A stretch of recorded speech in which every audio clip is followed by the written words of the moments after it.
Emergency warning, incoming threat. The words flashed across my phone screen in bold, crimson letters, accompanied by a terrifying alarm. The sudden alert jolted me upright, my heart skipping a beat as I stared at the screen, trying to make sense of the message.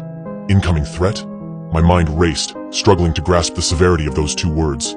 My first thought was that it must be some kind of glitch, a technical error, maybe even a false alarm. After all, I lived in a quiet suburban neighborhood where the most dangerous thing that happened was a stray dog tipping over a garbage can. But then, the sirens began. They wailed through the air, piercing and urgent, echoing down the streets and through the walls of every home. I could hear them outside my window, blending with the distant sounds of panicked voices and hurried footsteps. This wasn't a drill. This was real.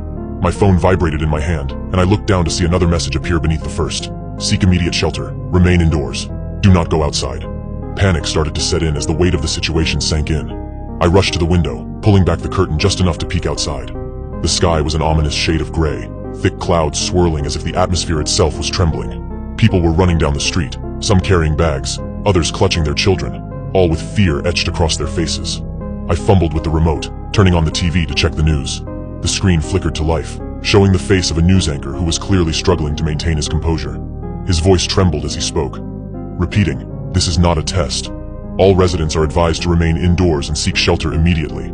The nature of the threat is currently unknown, but authorities are urging everyone to stay inside and away from windows." The camera switched to a shot of the city skyline, where a dark, foreboding shape loomed in the distance. It was hard to make out any details through the haze, but it was enormous, towering over the buildings like a shadow of doom. My heart pounded in my chest as I turned away from the TV and looked around my small apartment, trying to figure out what to do. The walls suddenly felt too thin, too fragile, as if they couldn't possibly protect me from whatever was coming. I needed to hide. I grabbed my phone, shoving it into my pocket as I ran to the hallway closet. It was small, barely enough room to sit down, but it was the best I could think of. I pushed aside the coats and shoes, wedging myself into the tight space and closing the door behind me.